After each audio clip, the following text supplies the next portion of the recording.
Well, when you start your collection, there's always one motor that's the first neat one you find, I guess. And this was one of the first motors that I found, 1¼ horse Elgin.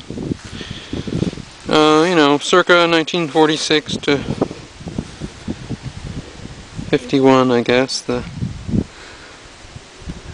labels aren't too bad on it.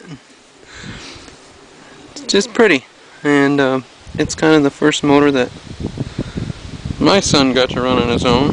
Put it around the lake for a couple summers with it. It should run. I put some fresh. Well, here we go. Uh-oh. Oh, I know. I have to have a rope start. Made this for my son, or one like it, so he never forget it.